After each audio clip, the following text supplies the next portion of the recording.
Hello everyone, स्वागत है एक बार पुनः आप सभी का हमारे अपने YouTube channel Shiv coaching classes पर। दोस्तों, आज की इस वीडियो में हम देखेंगे डबल फर्टिलाइजेशन यानी कि द्विनिषेचन। देखिए, इसके पहले दोस्तों हमने आपको मेल गैमेटोफाइट्स और फीमेल गैमेटोफाइट्स के मध्य डिफरेंस कराया था। तो देखिए, द्विनिषेचन को समझने के पहले हमको मेल गैमेटोफाइट्स और फीमेल गैमेटोफाइट्स के बारे में अच्छे से जानकारी होनी चाहिए। देखिए, इसके लिए सबसे पहले तो हमको क्या मालूम होना चाहिए, जो द्विनिषेचन है, ठीक है, इसकी खोज जो है, देखिए इसकी खोज किसने की थी, तो इसकी खोज जो है एक नवास्टिन नामक साइंटिस्ट थे। इन्होंने सबसे पहले द्विनिषेचन की खोज की। ठीक है, किसने की, तो नवास्टिन नामक एक साइंटिस्ट थे, इन्होंने सबसे पहले द्विनिषेचन की खोज की। चलिए, ये जो द्विनिषेचन है तो ये बेसिकली लक्षण किनका है, तो देखिए जितने भी आवृत्तबीजी पादप होते हैं, यानी कि जितने भी एंजियोस्पर्म पादप होते हैं, देखिए ये द्विनिषेचन जो है, देखिए द्विनिषेचन जो है आवृत्तबीजियों का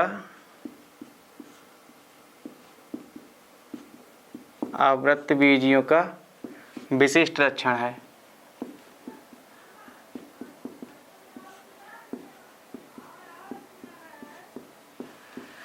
देखिए, पहले चीज तो याद रखनी है आपको कि इसके खोजकर्ता कौन है। दूसरी चीज क्या है कि ये जो द्विनिषेचन है ये कैसे पादपों के लिए उपयोगी है, तो यह केवल और केवल आवृत्तबीजी यानी कि एंजियोस्पर्म पादपों में पाए जाते हैं। देखिए, इसके बाद एक और चीज आपको याद रखनी है कि ये जो द्विनिषेचन की क्रिया होती है, यानी जो डबल फर्टिलाइजेशन की क्रिया होती है, यह किसके अंदर होती है, तो यह क्रिया जो होती है भ्रूण कोश के अंदर होती है। किसके अंदर होती है यह क्रिया, भ्रूण कोश के अंदर होती है यह क्रिया।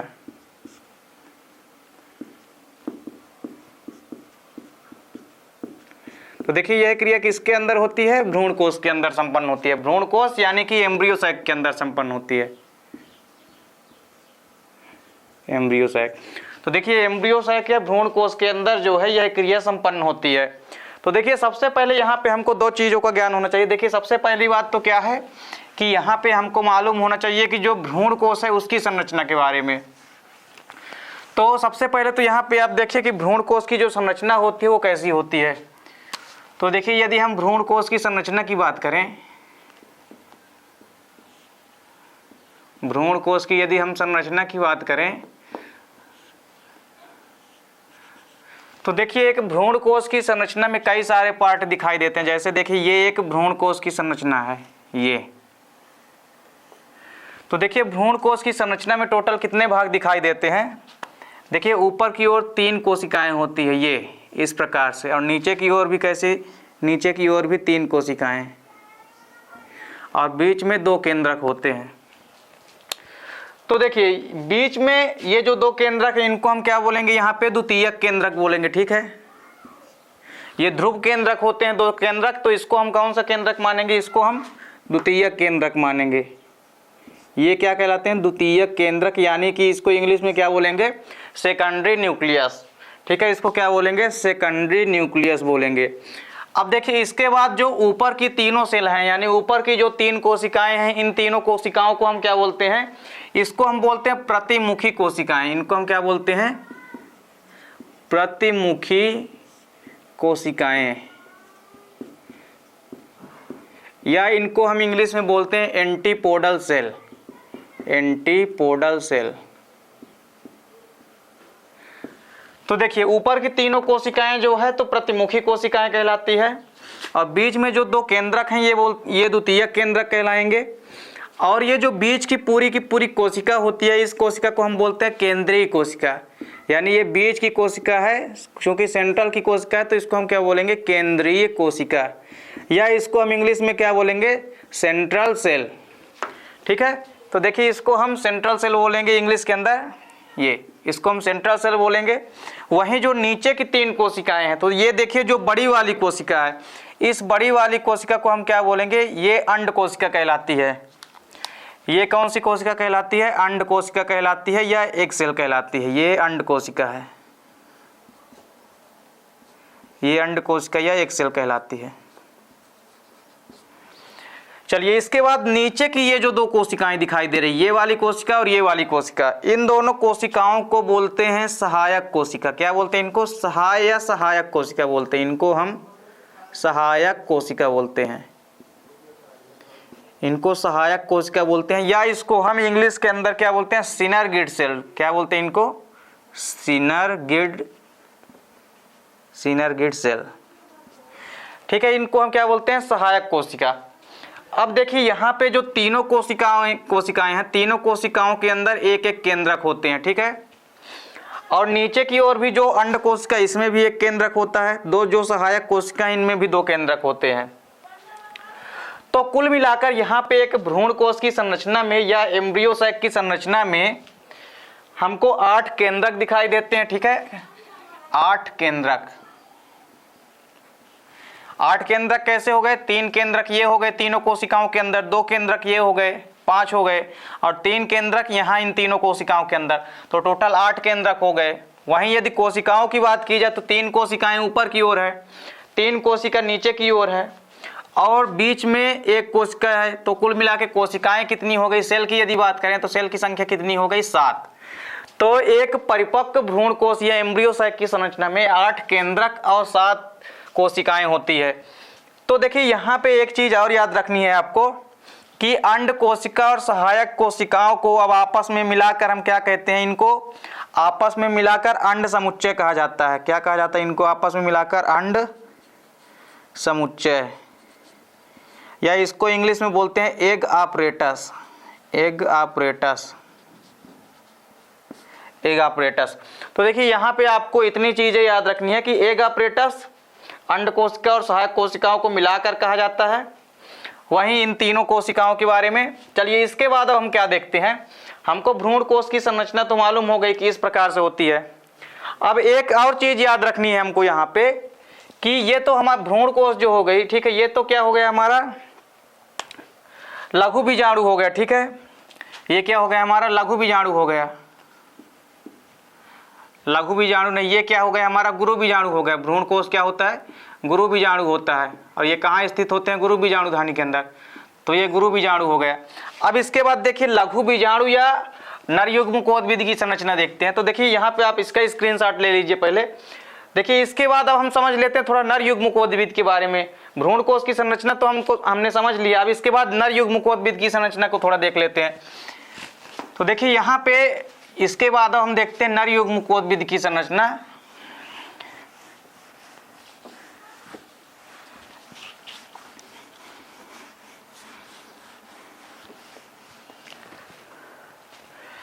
तो देखिए यहाँ पे यदि बात की जाए नरयुग्म कोदविद की संरचना की,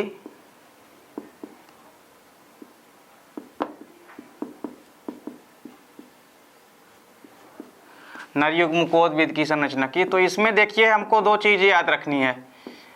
तो नरयुग्म कोदविद की संरचना देखिए, जब हमने आपको मेल गैमेटोफाइट का डेवलपमेंट समझाया था, तो उसमें हमने आपको क्या बताया था कि लास्ट में जा करके इसमें क्या होता है कि 2 जनन कोशिकाएं बनती है, और नीचे की ओर क्या होता है, कायिक या नलिका केंद्रक।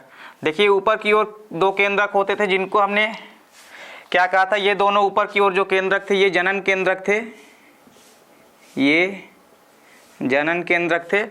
और वहीं नीचे, और ये जनन केंद्रक कैसे होते हैं, नॉन मोटाइल, यानी कि अचल होते हैं। ये अचल होते हैं यानी कि नॉन मोटाइल होते हैं। ये अपने स्थान से अपने आप नहीं जा सकते हैं, इसीलिए इनको जाने के लिए पोलन ट्यूब या परागनलिका का विकास होता है।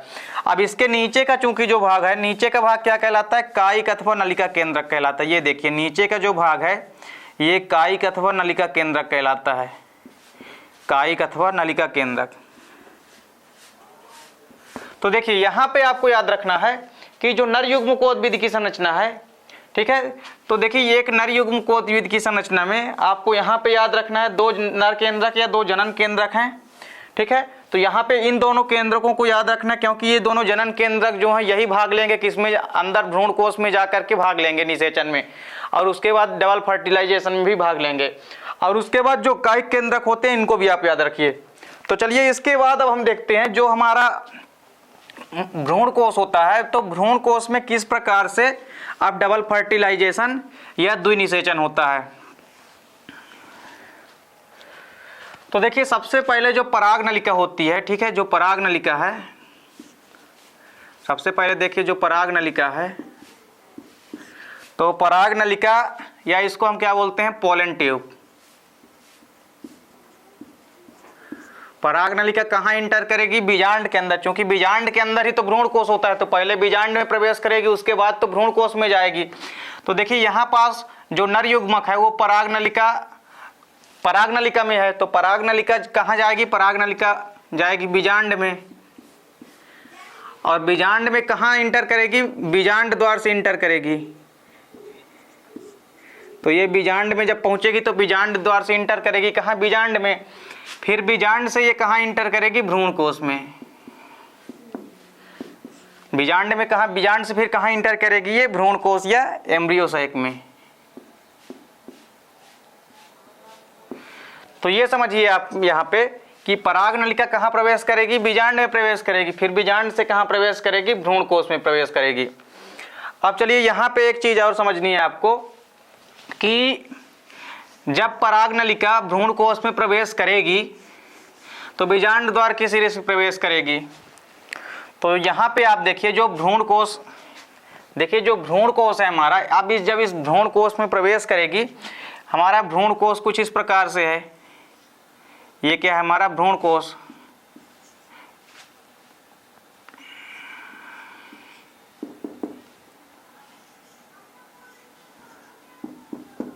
ये देखिए, तो ये क्या है? हमारा भ्रूणकोश। अब देखिए जो पोलन ट्यूब आ रही है, पोलन ट्यूब यहां से इंटर करेगी। ये तो पोलन ट्यूब में क्या होते हैं? एक तो क्या होता है, आगे की ओर कायिक केंद्रक होते हैं और पीछे की ओर क्या होते हैं? दो जनन केंद्रक होते हैं। तो यहाँ पे आप समझिए कि जब पराग नलिका इंटर करेगी कहाँ? भ्रूणकोश में। तो पराग नलिका जब भ्रूणकोश में इंटर करेगी तो नीचे की ओर ये कौन सी कोशिकाएं होती है? सिनर्गिड कोशिकाएं होती है। ये कौन सी होती है? ये सिनर्गिड कोशिकाएं होती है, ये सहायक कोशिकाएं होती है। तो ये जो सहायक कोशिका होती है पूरी की पूरी, ये देखिए जैसे ही पराग नलिका प्रवेश करेगी भ्रूणकोश में तो जो सहायक कोशिकाएं होती है, ठीक है, जैसे ये सहायक कोशिकाएं जो है, ये देखिए नीचे की ओर जो दोनों सहायक कोशिकाएं हैं, तो इन सहायक कोशिकाओं में क्या होता है कि एक फिल्लीफॉर्म आपरेटस अंगुलीनुमा संरचना बन जाती है। ये देखिए इसमें इस प्रकार से अंगुलीनुमा संरचना बन जाती है, और इस संरचना को क्या बोलते हैं हम? इस संरचना को हम बोलते हैं फिल्लीफॉर्म आपरेटस, ठीक है। इसको हम क्या बोलते हैं? फिल्लीफॉर्म। इसको हम बोलते हैं फिल्लीफॉर्म आपरेटस। फिल्लीफॉर्म आपरेटस। तो देखिए ये जो अंगुलीनुमा संरचना, ये कैसी संरचना है? अंगुलीनुमा संरचना। तो देखिए जैसे ही पराग नलिका इंटर करेगी सहायक कोशिकाओं में तो वहां पे क्या होते हैं कि अंगुलीनुमा संरचना होती है, जिसको कि हम क्या बोलते हैं? फिल्लीफॉर्म आपरेटस। तो ये फिल्लीफॉर्म जो आपरेटस होते हैं ये कुछ रासायनिक पदार्थों का स्त्रवण करते हैं। ये रासायनिक पदार्थों का स्त्रवण करते हैं। ये रासायनिक पदार्थों का स्त्रवण करते हैं। तो देखिए जैसे ही पराग नलिका, ये क्या है? हमारी पराग नलिका।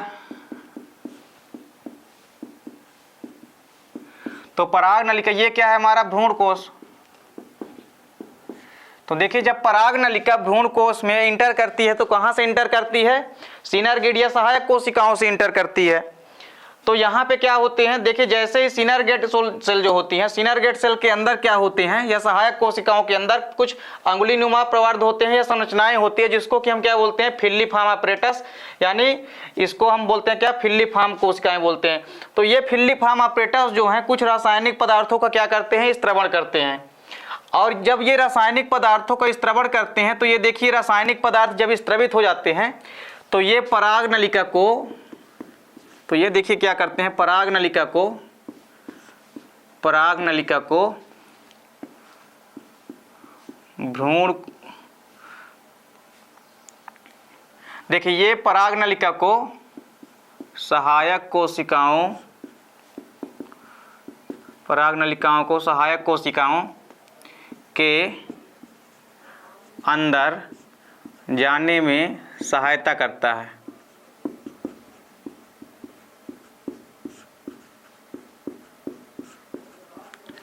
ये देखिए तो यहाँ पे क्या है कि जैसे ही पराग नलिका यानी कि पोलन ट्यूब इंटर करेगी कहाँ, ये सहायक कोशिकाओं में इंटर करती है, वैसे ही इसमें क्या होते हैं, फिल्लीफॉर्म अपरेटस नुमा कुछ संरचनाएं होती है किसके अंदर, इन सिनर्गेट्स या दो सहायक कोशिकाओं के अंदर। तो ये अंगुली नुमा संरचना जो होती है ये कुछ रासायनिक पदार्थों का स्त्रवण करती है और ये रासायनिक पदार्थ पराग नलिका को सहायक कोशिकाओं के अंदर जाने में क्या करते हैं, सहायता करते हैं। अब देखिए जब जैसे ही देखिए अब अगले स्टेप में क्या होगा, जैसे ही ये देखिए जैसे ही पराग नलिका इंटर करेगी, कहाँ इंटर करेगी, जैसे ही पराग नलिका सहायक कोशिकाओं में इंटर करेगी तो देखिए ऊपर की ओर क्या होती है, एंड कोशिका, और जैसे ही ये पराग नलिका इंटर करेगी कहाँ, इसमें, और जब ये पूरी तरह इंटर कर जाएगी तो जैसे ही इंटर कर जाएगी तो एक सहायक कोशिका जो होती है वो क्या हो जाती है, धीरे धीरे यहाँ पास से क्या हो जाती है, डिस्ट्रॉयड हो जाती है यानी कि नष्ट हो जाती है। तो यहाँ से एक सिनर्गिड या एक सहायक कोशिका जो होती है वो क्या हो जाती है, नष्ट हो जाती है। तो ये जो सहायक कोशिका नष्ट हो गई है, अब देखिए ये जो पराग नलिका ये पूरा का पूरा क्या हो जाती है, इंटर हो जाती है। और पराग नलिका जैसे ही इंटर होती है, जैसे ही पराग नलिका इंटर होती है, देखिए यहाँ पे इसको अब इसके आगे का देखिए, जैसे ही पराग नलिका यहाँ पे इंटर होगी, ठीक है, देखिए जैसे ही पराग नलिका इंटर होती है, जैसे ही पराग नलिका भ्रूण कोश के अंदर पहुंचती है, भ्रूण कोश के अंदर पहुंचती है, वैसे ही कायिक केंद्रक क्या हो जाता है, नष्ट हो जाता है। कायिक केंद्रक, देखिए यहां पे हमने क्या बताया कि पराग नलिका में टोटल कितने केंद्रक होते हैं, 3 केंद्रक होते हैं। एक तो आगे वाला होता है क्या, कायिक केंद्रक, और दो ये क्या होते हैं, 2 जनन केंद्रक होते हैं। ये दोनों जनन केंद्रक हैं। तो देखिए जैसे ही पराग नलिका जब इंटर कर जाएगी इसके अंदर तो एक तो सहायक कोशिका नष्ट हो जाती है और जो कायिक केंद्रक है ये भी क्या हो जाता है, नष्ट हो जाता है। तो देखिए जैसे ही पराग नलिका भ्रूण कोश के अंदर पहुंचती है वैसे ही कायिक केंद्रक और सहायक कोशिका नष्ट हो जाती है। तो देखिए धीरे धीरे ये कोशिका जो सहायक कोशिका दूसरी है ये भी नष्ट हो जाएगी। तो कुल मिलाकर के एक कायिक केंद्रक और दोनों ये जो सिनर्गिड या सहायक कोशिकाएं हैं ये क्या हो जाती है, नष्ट हो जाती है। तो देखिए अगले स्टेप में यानी कुछ समय के बाद जो है, कुछ समय के बाद देखिए ये जो सहायक कोशिकाएं हैं ये दोनों की दोनों सहायक कोशिकाएं जो है, देखिए ये जैसे ही इंटर किए यहाँ पे तो दोनों के दोनों जो जनन केंद्रक होते हैं, ये 2 जनन केंद्रक हैं, जैसे ही पराग नलिका इसके इंटर की तो कायिक केंद्रक तो नष्ट हो गया, लेकिन जो दोनों जनन केंद्रक थे इनको क्या किया कि पराग नलिका फट जाती है और पराग नलिका फटने के बाद ये जो दोनों नर केंद्रक होते हैं या जनन केंद्रक होते हैं ये कहाँ इंटर कर जाते हैं, ये भ्रूण कोश में इंटर कर जाते हैं। और ये भ्रूण कोश में जब इंटर कर जाते हैं तो यहाँ पे देखिए क्या होता है कि क्योंकि कायिक केंद्रक और दोनों सहायक कोशिकाएं तो यहाँ पे नष्ट हो गई है। अब यहाँ पे दोनों केंद्रक बचे हैं। कौन कौन से केंद्रक बचे हैं, दोनों ये जो नर केंद्रक आए हैं ये दोनों केंद्रक कैसे हैं, ये दोनों नर केंद्रक हैं, ये दोनों नर केंद्रक हैं। ये वाला केंद्रक जो पहले से भ्रूण कोश के अंदर होता है इसको क्या बोलते हैं, ये केंद्रक जो है ये क्या है, द्वितीयक केंद्रक है। ये क्या है, द्वितीयक केंद्रक। और द्वितीयक केंद्रक के नीचे जो ये वाली सेल बची है ये क्या बची है, एक सेल बची है या अंड सेल बची है। हमारे पास कौन सी सेल बची है, सहायक कोशिकाएं तो दोनों नष्ट हो गई, ये दोनों जो सहायक कोशिकाएं हैं ये तो नष्ट हो गई। अब बची कौन सी, ऊपर वाली एक कोशिका बची जिसको कि हम क्या बोलते हैं, एक सेल बोलते हैं। तो ये एक सेल बस बची है अब यहाँ पे। तो देखिए 2 नर युग्मक, एक अंड कोशिका बची है और द्वितीयक केंद्रक बचे हैं। और ऊपर की ओर जो एंटीपोडल सेल हैं ये बची है, ये प्रतिमुखी कोशिकाएं जो बची है। अब इसके बाद देखिए क्या होता है कि अगले स्टेप में देखिए यहाँ पे आप समझना है कि सबसे पहले तो यहाँ पे देखिए जो पहला निषेचन होगा, ठीक है, पहला निषेचन जो होगा वो कहलाएगा सत्य निषेचन। तो यहाँ पे आपको ना केवल द्विनिषेचन समझना है, उसके पहले आपको निषेचन समझना है, ठीक है। तो देखिए निषेचन की यदि बात करें देखिए यहाँ पे क्या हो रहा है, निषेचन। निषेचन को हम क्या बोलते हैं, युग्मक संलयन। युग्मक संलयन। तो देखिए यहाँ पर दो प्रकार से युग्मक आपस में मिलेंगे, ठीक है। सबसे पहले क्या होगा, अब चूंकि देखिए यहाँ पे लास्ट संरचना जो हमारे पास बची है, तो यहाँ पे आप समझिए कि ये जो हमारे पास संरचना है, इस संरचना में देखिए अंडकोशिका बची है, ऊपर की ओर तीनों प्रतिमुखी कोशिकाएं बची है, बीच में दो ये द्वितीयक केंद्रक बचा है। ये कौन सा केंद्रक है, द्वितीयक, ये द्वितीयक केंद्रक है। ये सेल कौन सी बची है, एक सेल बची है या अंडकोशिका बची है, एक सेल या अंडकोशिका। और देखिए दोनों जो नर युग्मक प्रवेश कर गए हैं, ठीक है, ये जो दोनों नर युग्मक है, ठीक है, दो नर युग्मक। तो देखिए यहां पे क्या होता है, सबसे पहले तो क्या होगा, निषेचन होगा, यानी कि युग्मक संलयन होगा। तो देखिए सबसे पहले निषेचन समझ लेते हैं। तो देखिए जब नर युग्मक जो है अंडकोशिका या मादा युग्मक से आपस में मिलता है, तो उस क्रिया को हम क्या बोलते हैं, निषेचन कहते हैं या युग्मक संलयन कहते हैं, ठीक है। जब एक नर कोशिका जो है या नर केंद्रक जब मादा युग्मक से मिलता है और उससे एक जाइगोट का निर्माण करता है, तो यह क्रिया क्या कहलाती है, निषेचन कहलाती है। तो यहाँ पे समझिए क्या होगा कि यहाँ पास दो जनन केंद्रक हैं या दो नर केंद्रक हैं, ठीक है। तो यहाँ पे देखिए जो एक नर जनन केंद्रक है, ठीक है, तो देखिए यहाँ पे देखिए जो फर्स्ट यानी कि जो पहला, यहाँ पे दो केंद्रक हैं, तो पहला केंद्रक जो है यानी एक केंद्रक क्या करेगा, तो यानी यहाँ पे पहला केंद्रक जो है, पहला केंद्रक, और पहला कैसा केंद्रक, पहला नर केंद्रक, ठीक है, किसके साथ मिलेगा, ये जो अंड कोशिका है, ठीक है। तो पहला केंद्रक यानी एक केंद्रक जो है, इसमें दो केंद्रक अंदर आते हैं, ठीक है, दो जनन केंद्रक। तो ऊपर वाला जो केंद्रक है यानी कोई सभी, तो एक पहला जो नर जनन केंद्रक होता है यह किससे मिलता है, एक सेल यानी कि अंड कोशिका से मिलता है। ये किससे मिलता है, एक सेल से मिलता है, एक सेल से मिलता है, यानी कि किससे मिलता है, अंड कोशिका से। किससे मिलता है, अंड कोशिका से। तो अंड कोशिका से मिलने के बाद ये क्या बनाता है, अंड कोशिका से जब मिलता है, देखिए जब पहला नर युग्मक या पहला नर केंद्रक जो है एक सेल से मिलेगा, तो ये क्या बनाते हैं, जाइगोट या युग्मनज का निर्माण करते हैं। ये क्या बनाते हैं, युग्मनज या, ये युग्मनज या जाइगोट बनाते हैं। तो देखिए पहला क्या होता है कि इसमें क्या होता है कि जो पहला, देखिए टोटल यहाँ पे दो नर केंद्रक अंदर आते हैं, कायिक केंद्रक तो नष्ट हो गया था, लेकिन जो दो नर केंद्रक हैं इसमें से पहला नर केंद्रक यानी एक नर केंद्रक जो है वो एक सेल यानी कि अंड कोशिका से मिलता है और एक युग्मनज या जाइगोट का निर्माण करता है। तो इस क्रिया को हम क्या बोलते हैं, निषेचन कहलाती है। तो यह क्रिया क्या कहलाती है, सत्य निषेचन या ट्रू फर्टिलाइजेशन। सत्य निषेचन।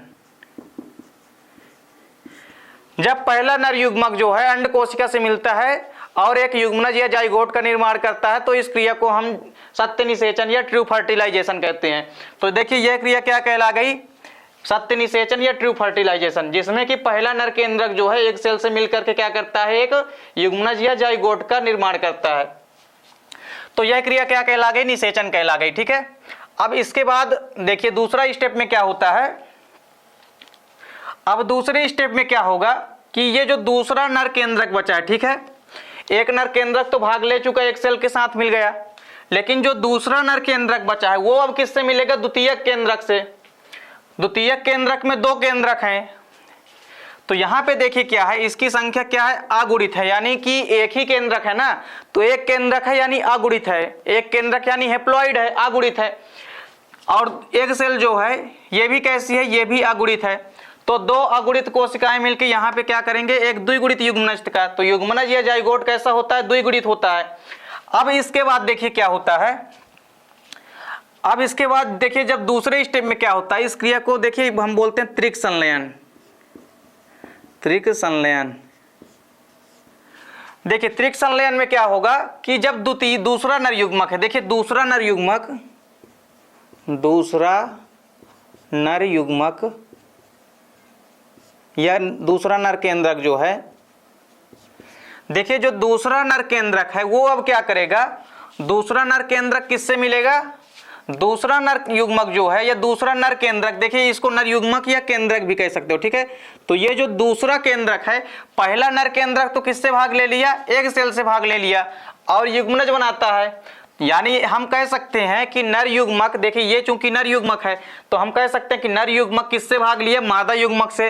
अंड कोशिका क्या है, मादा युग्मक है, तो जो नर युग्मक है वो मादा युग्मक के साथ मिलकर युग्मनज या जाइगोट बना लेता है। वहीं यदि बात करें जो दूसरा नर युग्मक, यानी ये जो दूसरा वाला नर युग्मक बचा है, तो दूसरा नर युग्मक या दूसरा नर केंद्रक जो है ये द्वितीयक केंद्रक से सहयोग करता है। किससे मिलेगा, ये द्वितीयक केंद्रक से, द्वितीयक केंद्रक से। तो देखिए जब दूसरा नर युग्मक जो है द्वितीयक केंद्रक से मिलता है, उसके मिलने के बाद ये क्या बनाते हैं, ये एक त्रिगुणित भ्रूण कोश का निर्माण करते हैं। किसका निर्माण करते हैं, एक त्रिगुणित भ्रूण कोश का। देखिए ये जो द्वितीयक केंद्रक होता है ये कैसे होता है, डिप्लॉइड होता है, और नर युग्मक जो है ये कैसा हेप्लॉइड है। तो ये क्या करते हैं कि एक PEN का निर्माण करते हैं, ठीक है। PEN का मतलब क्या होता है, प्राइमरी एंडोस्पर्म न्यूक्लियस, यानी देखिए प्राथमिक, ये प्राथमिक भ्रूणपोष केंद्रक। तो ये दूसरा नर युग्मक जो है द्वितीयक केंद्रक से मिलकर क्या करता है, एक PEN यानी प्राइमरी एंडोस्पर्म न्यूक्लियस, यानी प्राथमिक भ्रूणपोष केंद्रक, ठीक है। इसको हम बोलते हैं प्राइमरी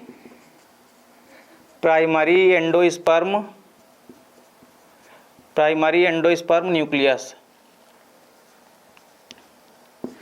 तो देखिए दूसरा नर युग्मक जो है या दूसरा नर केंद्रक जो है वो द्वितीयक केंद्रक से मिलता है और क्या बनाता है, प्राथमिक भ्रूणपोष केंद्रक बनाता है।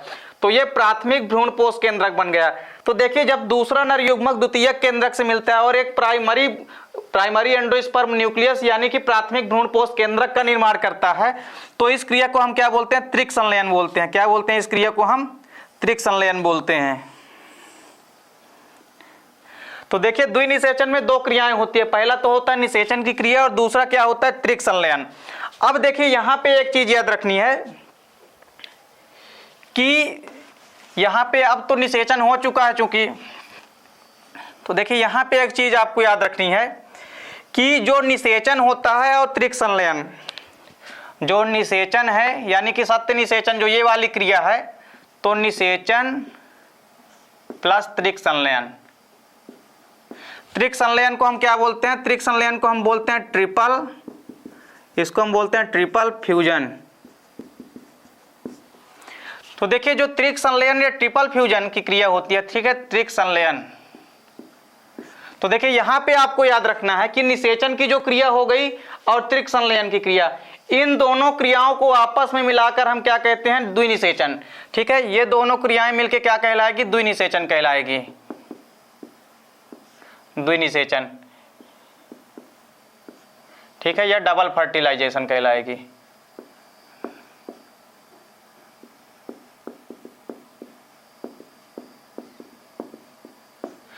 तो आपको यहां पे याद रखना है कि निषेचन क्या हो रहा है, दो बार हो रहा है। पहली बार तो क्या हो रहा है कि पहला जो नर केंद्रक है वो एक सेल से मिल रहा है, तो आपस में नर और मादा युग्मकों का मिलना ही क्या कहलाता है, संलयन होना, यानी आपस में मिलना ही क्या कहलाता है, निषेचन कहलाता है। तो देखिए पहला निषेचन किसके किसके बीच हुआ, पहला निषेचन जो है तो पहले नर युग्मक या नर केंद्रक के साथ किसका हुआ, एक सेल मिली, तो ये आपस में युग्मनज या जाइगोट का निर्माण करते हैं।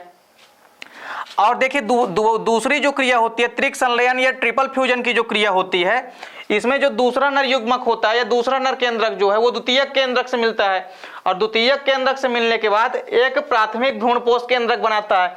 और ये प्राथमिक भ्रूणपोष केंद्रक कैसा होता है, ये एक त्रिगुणित संरचना होती है, ठीक है, क्योंकि यहाँ पे द्वितीयक केंद्रक द्विगुणित होता है और प्राथमिक केंद्रक और जो नर युग्मक होता है या नर केंद्रक जो होता है अगुणित होता है। तो अगुणित और द्विगुणित केंद्रक मिलकर यहाँ पे त्रिगुणित कोशिका का निर्माण करेंगे। तो ये कौन सी क्रिया हो गई, ट्रिपल फ्यूजन या त्रिक संलयन की क्रिया। तो चूंकि यहाँ पे निषेचन दो बार हो रहा है, यानी युग्मक आपस में दो बार संलयित हो रहे हैं, इसलिए इस क्रिया को हम क्या बोलेंगे, डबल फर्टिलाइजेशन, यानी इसको हम क्या बोलते हैं, द्विनिषेचन बोलते हैं। तो देखिए यहाँ पे अब हमको क्या याद रखना है कि अब इसके बाद देखिए क्या होता है कि जो द्वितीयक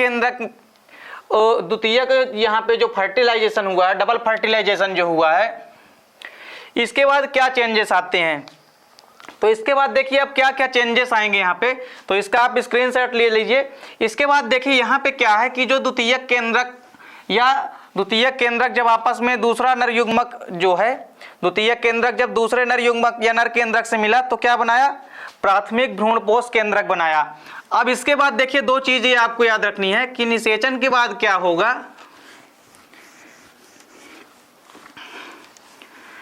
देखिए निषेचन के बाद दो प्रकार से चेंजेस होंगे। देखिए पहला चेंजेस क्या होगा कि जो जाइगोट बना है, देखिए जो जाइगोट या युग्मनज बना है ये क्या करेगा, जाइगोट या युग्मनज ही आगे चल के क्या बनाता है, भ्रूण का निर्माण करता है। तो भ्रूण या क्या करेगा, एम्ब्रियो का निर्माण करेगा। जाइगोट आगे चल के क्या बनाएगा, भ्रूण बनाएगा या एम्ब्रियो बनाएगा। वहीं जो देखिए जो हमारा प्राथमिक भ्रूणपोष केंद्रक बना है, ठीक है, PEN जो हमारा बना है, देखिए जो हमारा PEN बना है, ठीक है, क्या बना है हमारा PEN जो बना है, ठीक है, यानी प्राथमिक, देखिए जो हमारा प्राथमिक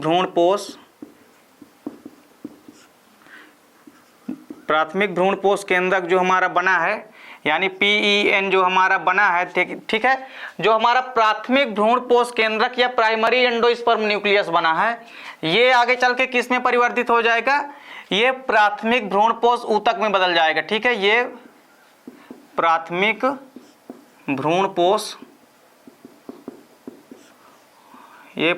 भ्रूणपोष ऊतक बनाएगा। तो ये जो प्राथमिक भ्रूणपोष ऊतक बनाता है, तो ये प्राथमिक भ्रूणपोष ऊतक क्या करता है कि जो भ्रूण होता है, तो जो भ्रूण होता है, भ्रूण को क्या करता है, ये पोषण देता है। तो इसका कार्य क्या है कि भ्रूणपोष को पोषण देना। भ्रूणपोष क्या करता है, भ्रूणपोष जो है भ्रूण को क्या देता है, पोषण देता है। तो देखिए यहाँ पे निषेचन के बाद दो चेंजेस होते हैं, जो जाइगोट होता है वो भ्रूण में बदल जाता है, और जो प्राथमिक भ्रूणपोष केंद्रक होते हैं वो प्राथमिक भ्रूणपोष ऊतक में बदल जाते हैं। तो प्राथमिक भ्रूणपोष ऊतक क्या करता है कि भ्रूण को जो विकसित हो रहा होता है भ्रूण, उसको क्या देते हैं, पोषण देते हैं। तो निषेचन के बाद तो यहाँ पे क्या होते हैं, दो चेंजेस होते हैं, तो इसको भी आपको याद रखना है। चलिए इसके बाद अब हम देख लेते हैं कि यहाँ पे क्या क्या चेंजेस होते हैं। देखिए जो हमारा भ्रूणपोष होता है, ठीक है, जो हमारा भ्रूणकोष होता है, ये हमारा क्या है, भ्रूणकोष या एम्ब्रियो सैक। तो देखिए अब भ्रूणकोष में क्या क्या चेंजेस होंगे। देखिए निषेचन के पहले जो है हमारे भ्रूणकोष की संरचना कैसी थी, भ्रूणकोष की संरचना कुछ इस तरह थी। देखिए जब तक निषेचन नहीं हुआ था तब तक भ्रूणकोष की संरचना कैसी थी, इस प्रकार थी, यानी यहाँ पे 3 प्रतिमुखी कोशिकाएं थी, ठीक है, या एंटीपोडल सेल थे यहाँ पे, बीच में ये द्वितीयक केंद्रक था, ठीक है, यानी सेकेंडरी सेल था, सेकेंडरी न्यूक्लियस यहाँ पे था। नीचे की ओर देखिए, नीचे की ओर क्या था, नीचे की ओर 2 सहायक कोशिकाएं थी, 2 सहायक कोशिकाएं या 2 सिनर्गिड सेल थी, 2 सिनर्गिड सेल थी। और ये वाली जो कोशिका थी, ये सेल कौन सी थी, ये एक सेल थी। तो कुल मिलाकर के देखिए भ्रूणकोष की संरचना जो है निषेचन के पहले इस प्रकार थी, यानी उसमें 7 कोशिका और कितने केंद्रक थे, 8 केंद्रक। लेकिन जब निषेचन हो गया, देखिए निषेचन के बाद इसमें क्या चेंजेस हो गया, तो निषेचन के बाद देखिए इनमें क्या चेंजेस हो जाता है। निषेचन के बाद देखिए ये जो हमारा भ्रूणकोष है, इस भ्रूणकोष में क्या हो जाता है कि देखिए ये जो हमारा अंड कोशिका है, ये तो पहले नर केंद्रक से भाग करके क्या बना लेती है, जाइगोट बना लेती है, इस प्रकार से, ठीक है, ये तो क्या बन गया हमारा जाइगोट। और जब निषेचन हो जाता है जैसे, तो देखिए अंदर के जो दोनों सहायक कोशिकाएं होती है या सिनर्गिड सेल होती है, ये क्या हो जाती है, नष्ट हो जाती हैं। तो यहाँ पे क्या बचता है, जाइगोट बचता है या युग्मनज बचता है। और देखिए ये जो द्वितीयक केंद्रक होता है, यहाँ पर द्वितीयक केंद्रक क्या करता है कि एक नर युग्मक या नर केंद्रक से मिलकर क्या बना लेता है, एक त्रिगुणित भ्रूणपोष या प्राथमिक भ्रूणपोष केंद्रक बना लेता है। तो ये जो द्वितीयक केंद्रक होता है ये किस में बदल जाता है, भ्रूणपोष में बदल जाता है। और भ्रूणपोष कैसा होता है, त्रिगुणित, ये किस में बदल जाता है, भ्रूणपोष में। तो देखिए यहाँ पे निषेचन के पहले जो है 7 सेल थी और और 8 केंद्रक थे। लेकिन जब निषेचन हो जाता है, द्विनिषेचन के बाद देखिए यहाँ पे संरचना इस प्रकार से हो जाती है, क्योंकि तीनों प्रतिमुखी कोशिकाएं भी क्या हो जाती है, नष्ट हो जाती है। यानी ऊपर की जो तीनों प्रतिमुखी कोशिकाएं, ये एंटीपोडल सेल होती है, ये भी नष्ट हो जाती है, और नीचे की जो 2 सहायक कोशिकाएं होती है वो भी नष्ट हो जाती हैं। और जो ये अंड कोशिका है, ये देखिए 2 केंद्रक आए थे, ठीक है, 2 नर केंद्रक आए थे, तो उसमें से ये जो अंड कोशिका है ये एक केंद्रक के संयोग से क्या बना लेती है, जाइगोट बना लेती है।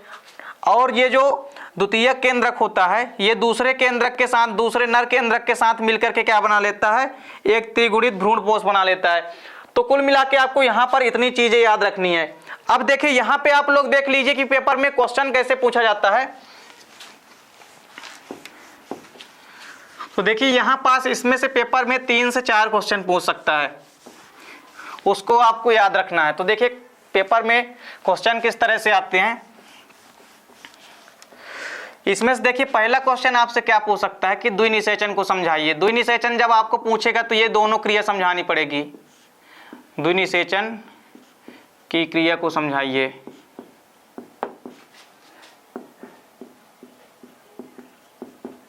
इसके बाद दूसरा क्वेश्चन देखिए क्या पूछ सकता है कि निषेचन क्या होता है, निषेचन की क्रिया को समझाइए। निषेचन क्रिया को समझाइए। तो निषेचन को क्या समझाना, या ऐसा भी दे सकता है कि पुष्पीय पादपों में निषेचन की क्रिया समझाइए, या ये भी दे सकता है आपको कि द्विनिषेचन का नामांकित चित्र बनाना आपको। तो देखिए निषेचन की क्रिया को समझाइए। इसके बाद देखिए क्या क्वेश्चन दे सकता है, त्रिक संलयन किसे कहते हैं, ठीक है, त्रिक संलयन किसे कहते हैं।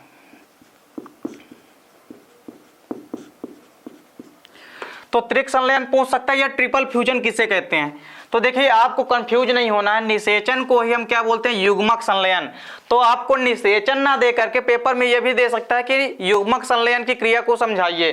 तो युग्मक संलयन की क्रिया में आपको क्या समझाना है कि देखिए जो प्राथमिक केंद्रक होता है, तो जो प्राथमिक केंद्रक या पहला केंद्रक होता है, प्राथमिक केंद्रक या पहला नर युग्मक जो है वो एग सेल यानी कि अंड कोशिका के साथ मिलता है और क्या बनाता है, जाइगोट का निर्माण करता है। यही क्रिया तो कहलाती है क्या, निषेचन। और देखिए इसके बाद क्या है, त्रिक संलयन क्या होता है, जब द्वितीयक केंद्रक किससे मिलता है, द्वितीयक केंद्रक जब दूसरे नर युग्मक से मिलता है या दूसरे केंद्रक से मिलता है, तो वो क्रिया क्या कहलाती है, त्रिक संलयन कहलाती है। तो यहाँ पर पेपर में आपको इतने क्वेश्चन पूछे जा सकते हैं इससे रिलेटेड। तो आपको डबल फर्टिलाइजेशन ये पेपर के पॉइंट ऑफ व्यू से काफी इंपॉर्टेंट है, क्योंकि ये अक्सर पेपर में पूछा जाता है। तो इस क्वेश्चन को आप अच्छे से तैयार कीजिए। अब इसके बाद देखिए एक क्वेश्चन और पूछा जाता है। देखिए ये यहाँ पे आपसे ऑब्जेक्टिव टाइप का क्वेश्चन पूछ सकता है कि निषेचन की क्रिया में या द्विनिषेचन की क्रिया में कितने केंद्रक भाग लेते हैं। देखिए द्विनिषेचन की क्रिया में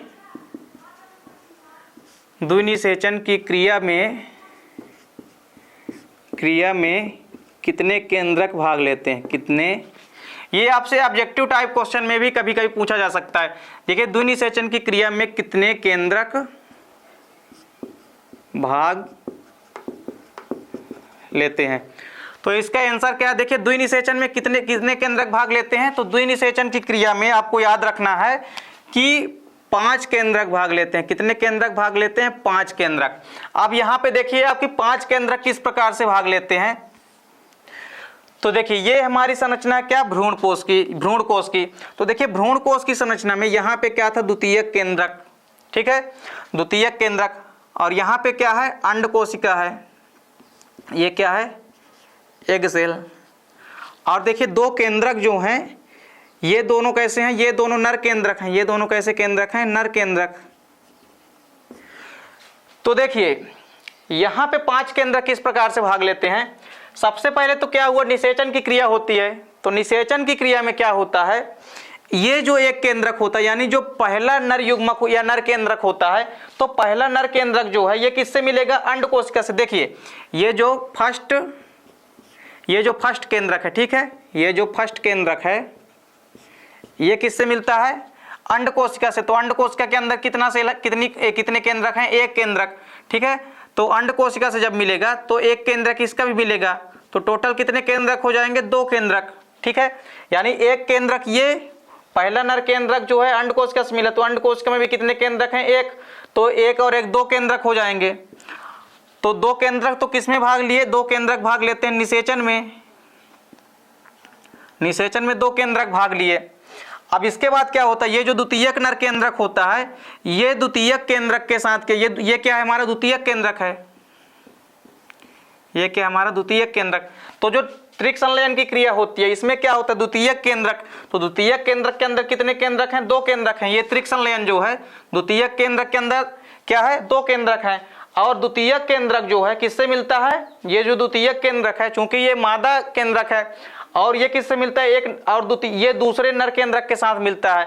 तो ये दूसरे नर केंद्रक के साथ मिलता है, यानी एक नर केंद्रक इससे मिला जब, तो ये कितने केंद्रक कहला गए, तीन। तो यदि आपसे कोई पूछे कि त्रिक संलयन में कितने केंद्रक भाग लेते हैं तो त्रिक संलयन में तीन केंद्रक भाग लेते हैं। वहीं निषेचन में यदि पूछे तो निषेचन में दो केंद्रक भाग लेते हैं। और यदि पूछे कि द्विनिषेचन की क्रिया में कितने केंद्रक भाग लेते हैं तो द्विनिषेचन की क्रिया दोनों मिलाकर कहलाती है। तो यानी त्रिक संलयन और निषेचन के मिलने से क्या बनता है, द्विनिषेचन की क्रिया होती है। तो इन दोनों क्रियाओं के मिलक को सम्मिलित रूप में क्या कहेंगे, द्विनिषेचन। यानी दो केंद्रक किस में भाग लेते हैं, निषेचन में, और तीन केंद्रक त्रिक संलयन में। तो द्विनिषेचन में कितने केंद्रक भाग लेंगे, टोटल दो और तीन मिलाकर पांच केंद्रक। तो पांच केंद्रक किस में भाग लेते हैं, द्विनिषेचन की क्रिया में। तो ये पूरा का पूरा द्विनिषेचन या डबल फर्टिलाइजेशन समाप्त हो चुका। तो उम्मीद करता हूं दोस्तों वीडियो पसंद आई होगी। दोस्तों यदि वीडियो आपको अच्छी लगे तो लाइक और कमेंट कीजिए, साथ ही साथ दोस्तों के बीच शेयर कीजिए। मिलते हैं दोस्तों नेक्स्ट वीडियो में, तब तक के लिए जय हिंद, वंदे मातरम।